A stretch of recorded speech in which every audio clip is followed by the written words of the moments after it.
Bismillahirrahmanirrahim. Alhamdulillah.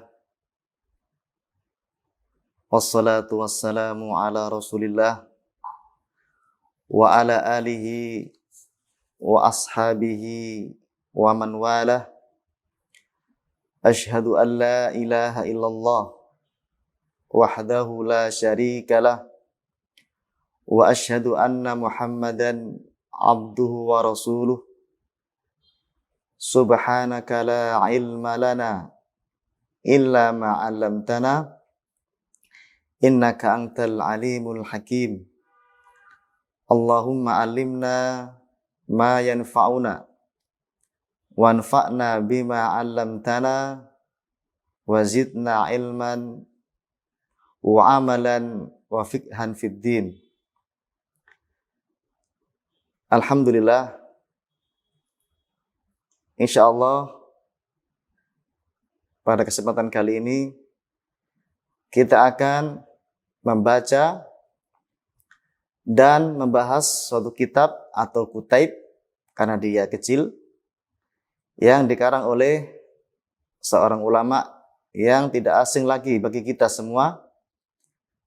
Beliau adalah Syekh Muhammad bin Shalih Al-Utsaimin rahimahullahu ta'ala, yang mana kutaib yang kita akan baca dan kita akan bahas, ya, judulnya adalah Hukukun da'at ilaiha al-fitratu wa qarraraha aw wa qarraratha asy-syari'atu. Kutaib yang berjudul tentang hak-hak, ya, hak-hak yang diseru atau diajak untuk melaksanakan hak tersebut al-fitrah, atau bahasa kita adalah naluri. Jadi hak-hak yang mana naluri ini menyeru kepada kita untuk melaksanakan hak-hak tersebut. Kemudian wa qarraratha asy-syari'ah. Kemudian syariat Islam pun menetapkannya bahwasanya ia merupakan hak yang wajib kita lakukan dan wajib kita laksanakan. Jadi hak ini, ya, di samping dia diserukan oleh fitrah yang masih bersih, fitrah yang masih salimah, atau naluri yang masih belum tercampuri oleh pemikiran-pemikiran yang menyeleweng, maka selain itu pun syariat Islam, ya, menetapkannya, mengakuinya bahwasanya hak tersebut perlu dan wajib untuk kita lakukan dan kita berikan kepada yang memiliki hak tersebut. Baik.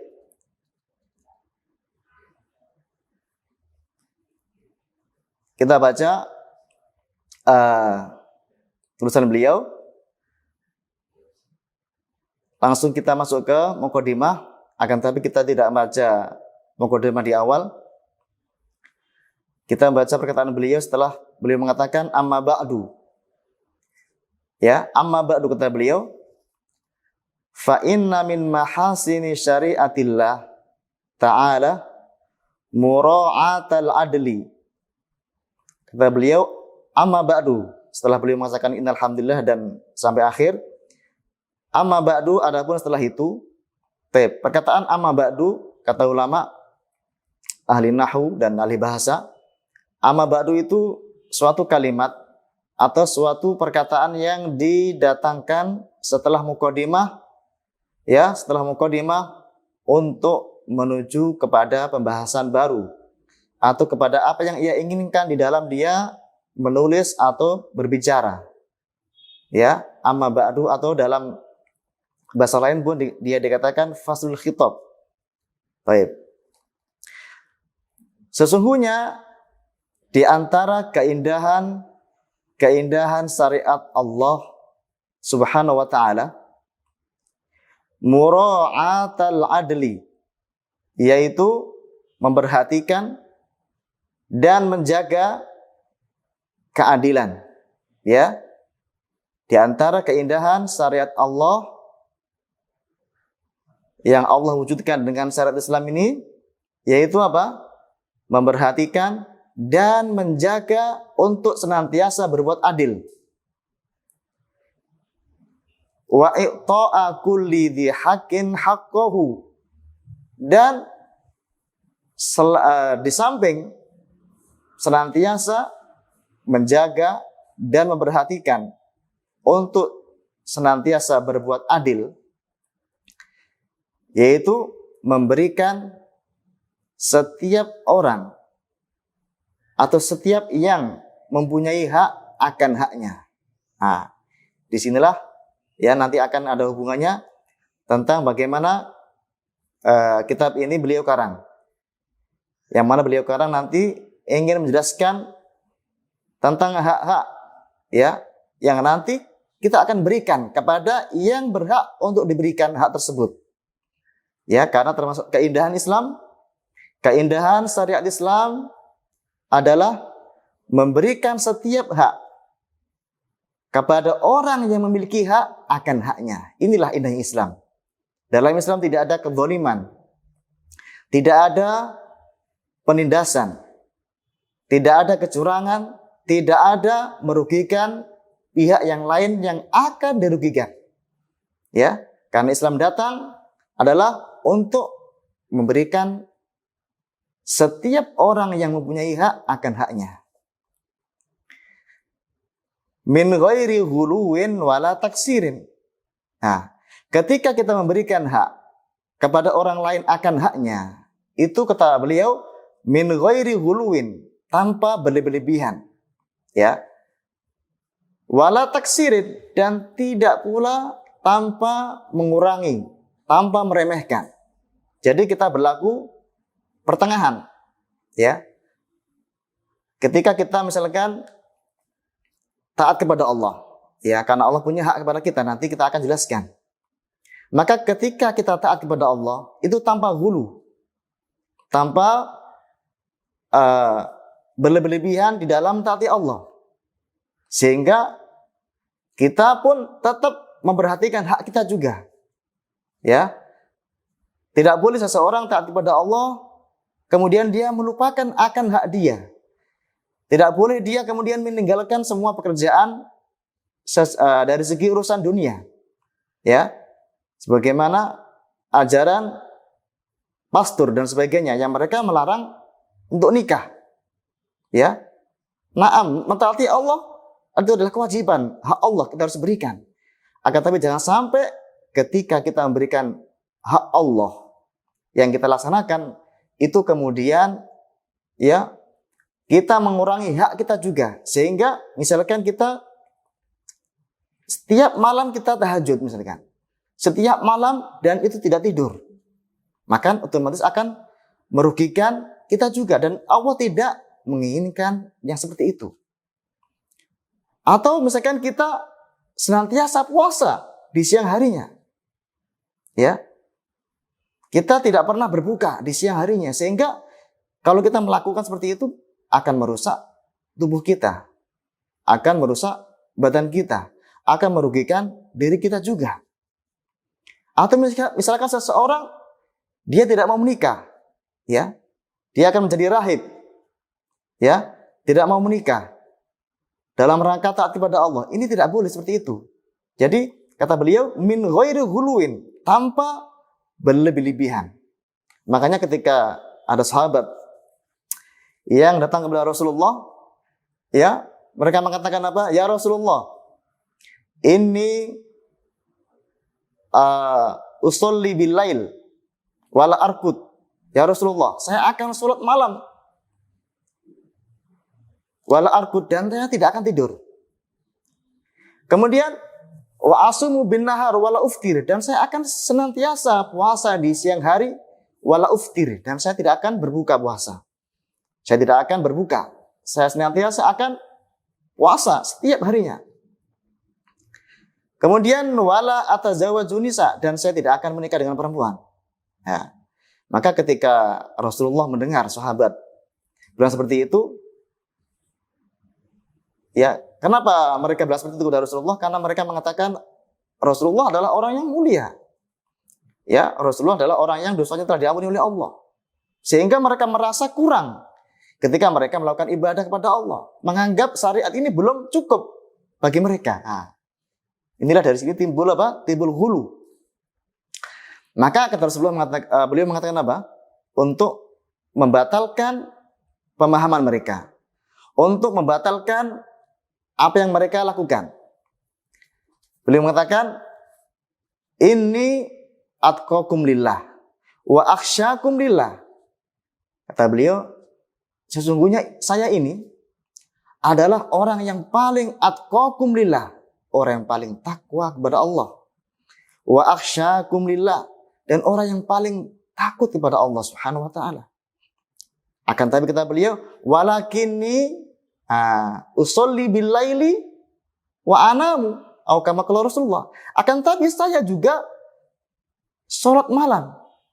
Ya, akan tetapi saya salat malam dan saya juga tidur. Tidak semuanya saya salat malam, kata Rasulullah. Padahal saya adalah orang yang paling takut kepada Allah, orang yang paling takut kepada Allah.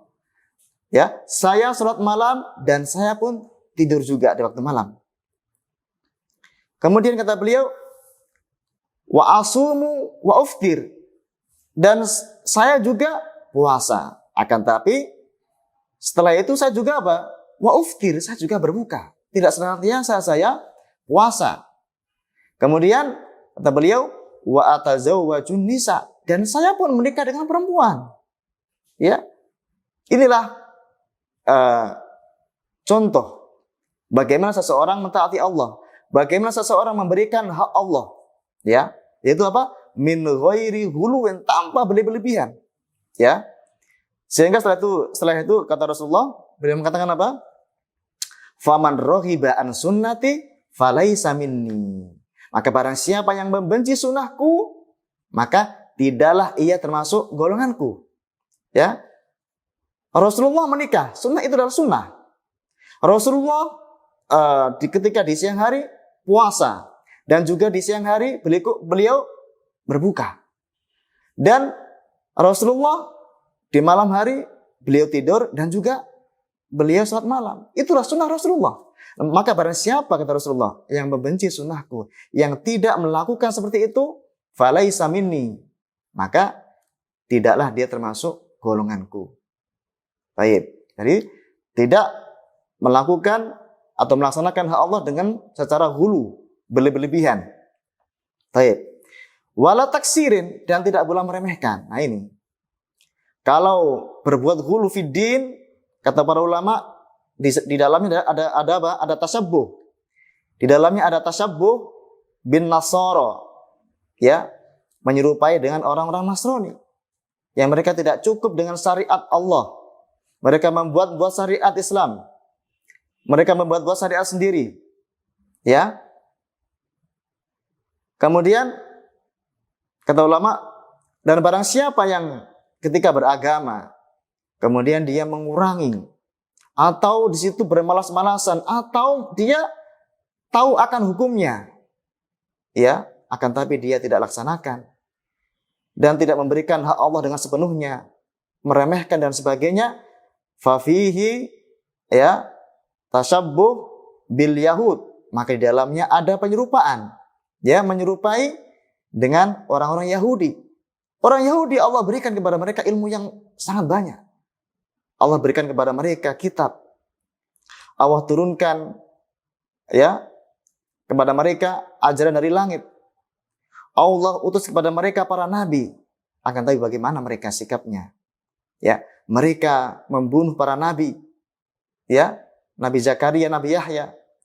Mereka mentahrif, merubah kalamullah. Mereka mendustakan ayat-ayat Allah. Bahkan mereka, ya, berani-berani menghina Allah Subhanahu wa taala. Sampai mereka mengatakan, ya, yadullahi maghlulah, bahwasanya tangan Allah terbelenggu. Nah, ini termasuk apa? Meremehkan. Meremehkan terhadap hak Allah Subhanahu wa taala. Demikian juga mereka ketika disuruh menyembelih sapi betina oleh Nabi Musa melalui perintah Allah, mereka menanyakan hal-hal yang tidak penting. Ya, sehingga kata Allah, hampir-hampir mereka tidak mau menyembelih sapi tersebut. Ya, dengan menanyakan perkara-perkara yang sifatnya nggak perlu ditanyakan. Apa warnanya? Ya, yang tujuannya mereka mengelak dari perintah Allah Subhanahu wa taala. Oleh karena itu, di dalam melaksanakan hak Allah atau memberikan hak Allah, maka kata Syekh Al-Utsaimin, min ghairi huluwin wala taksirin, tanpa berlebihan dan tanpa mengurangi. Baik.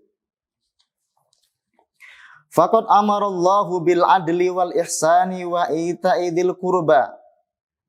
Dan sungguh Allah Subhanahu wa taala telah memerintahkan ya supaya kita berbuat adil, wal ihsan, dan berbuat baik kepada siapapun, hatta dengan orang kufar, orang-orang kafir pun tetap kita berikan hak kepada mereka. Karena Islam bukan datang untuk mendolimi dan merugikan kepada setiap makhluk. Walaupun orang yang paling durhaka kepada Allah, selama dia tidak memerangi kita, kita berikan hak mereka. Wa ita'idil kurba, dan memberikan ya hak-hak orang-orang yang mempunyai hubungan kerabat dekat. Sebagaimana Allah berfirman, innallaha ya'muru bil adli wal ihsan wa ita'idil kurba wa yanha 'anil fahsya'i wal munkar. Sesungguhnya Allah memerintahkan ya dengan keadilan supaya berbuat adil dan berbuat baik dan memberikan kebaikan kepada orang-orang yang mempunyai hubungan kerabat dekat. Wa yanha 'anil fahsya' wal munkar, dan Allah melarang akan perbuatan yang keji dan perbuatan yang mungkar. Wa bil adli bu'itsatir rusulu wa unzilatil kutubu wa qamat umurud dunya wal akhirati. Beliau. Dan dengan keadilan inilah ya, dengan dalam rangka untuk menegakkan keadilan di muka bumi ini, bu'itsatir rusul, maka semua para rasul Allah utus. Ya, baik dari Nabi Nuh sampai kepada Rasulullah SAW, maka Allah utus semua para nabi, para rasul itu untuk menegakkan keadilan. Allah mengutus para rasul bukan untuk mendolimi kita, bukan untuk menjadikan kita susah, bukan agar kita menderita, tidak, tetapi untuk menegakkan keadilan di muka bumi ini. Wa unzilatil kutubu. Nah, kemudian dalam rangka untuk ya mewujudkan keadilan di muka bumi ini, maka semua kitab Allah turunkan, baik yang namanya Injil, kemudian Taurat, kemudian Zabur, kemudian Suhufi Musa, Suhufi Ibrahim, kemudian Al-Quran. Maka semuanya itu Allah turunkan untuk ditegakkan keadilan di muka bumi ini. Wa qamat umurud dunya wal akhirah. Nah, dan dengan keadilan inilah maka urusan dunia dan urusan akhirat maka akan tegak, akan stabil. Kenapa? Karena keadilan akan memberikan hak seseorang akan haknya, dan akan memperlakukan seseorang dengan baik. Sehingga kalau ini kita lakukan, kalau ini kita wujudkan, maka tegaklah ya urusan dunia dan akhirat. Akan stabilah keamanan, akan stabilah ekonomi, akan stabil pula hubungan kita dengan Allah dan hubungan sesama manusia. Inilah tujuan Allah Subhanahu wa taala ya mensyariatkan Islam. Tujuan Allah Subhanahu wa taala mengutus para rasul. Tujuan Allah menurunkan semua kitab adalah untuk mewujudkan ya keadilan di muka bumi ini. Dan itu termasuk keindahan syariat Islam. Ya, Islam datang dengan sesuatu yang indah, ya. Bukan Islam datang untuk membuat manusia ya rugi atau membuat manusia menjadi susah, tidak. Makanya Allah mengatakan dalam surat Toha, "Ma anzalna 'alaikal Qur'ana litasqa." Wahai Muhammad, tidaklah aku turunkan kepadamu Al-Qur'an litasqa, agar kamu sengsara, agar kamu susah, tidak. Ya, justru ketika Allah menurunkan Al-Qur'an kepada umat Rasulullah, kepada manusia, adalah untuk ya mewujudkan kebahagiaan dan kebaikan, keadilan kepada semua makhluk di muka bumi ini. Taib. Kemudian beliau melanjutkan lagi, wal adlu i'ta'u kulli dhi haqqin haqqahu. Nah, sekarang beliau memberikan definisi apa itu adil. Ya. Apa itu adil? Beliau mengatakan adil adalah memberikan setiap orang yang atau setiap yang memiliki hak akan haknya. Nah, inilah adil. Kalau kita mungkin definisi adil adalah ya memberikan sesuatu dengan sama rata. Ini adalah adil yang salah. Ya, kenapa salah? Karena tidak semestinya sesuatu itu diberikan dengan sama rata. Sebagai contoh, misalkan ada seseorang punya anak 5. Yang nomor 1 misalkan umurnya taruhlah 20 tahun. Nomor 2 misalkan umurnya misalkan 15 tahun. Nomor 3 umurnya 10 tahun misalnya. Maka tidak mungkin ketika dia memberikan uang itu akan sama di antara anak 3 ini. Pasti yang paling besar diberikan banyak. Yang kedua diberikan agak sedikit. Kemudian yang ketiga diberikan lebih sedikit lagi. Itu baru adil. Tidak termasuk adil ketika orang tua memberikan uang yang sama kepada anaknya yang berbeda umur. Ya. Tidak mungkin sama. Sehingga adil adalah apa? Memberikan setiap yang punya hak akan haknya. Seperti dalam hukum warisan. Ya. Allah Maha Adil. Allah tidak akan mendolimi kepada hambanya sama sekali. Bahkan Allah mengatakan dalam hadis qudsi, ya, Allah berfirman, ya ibadi inni haramtu dzulma. Ya ibadi inni haramtu dzulma ala nafsi. Wahai hambaku, sesungguhnya aku mengharamkan kedzaliman atas diriku. Ya, fala tadzalamu, karena itu jangan kalian sekali-kali saling mendolimi. Di sini Allah apa? Menegaskan Allah mengharamkan atas dirinya untuk berbuat zalim. Nah, kemudian ternyata ketika Allah membagi ya harta warisan, Allah memberikan bagian seorang perempuan setengah bagian dari seorang laki-laki. Seorang laki-laki dapat satu bagian, dan seorang perempuan dapat setengah dari satu bagian laki-laki. Ini adalah keadilan Allah. Allah membagi sesuatu dengan tempatnya masing-masing. Ya, Allah tidak menyamakan. Perempuan dikasih satu, kemudian laki-laki dikasih satu. Enggak seperti itu. Akan tapi orang-orang yang ya kurang wawasannya terhadap agama Islam menuduh ya Islam tidak adil. Islam berbuat curang.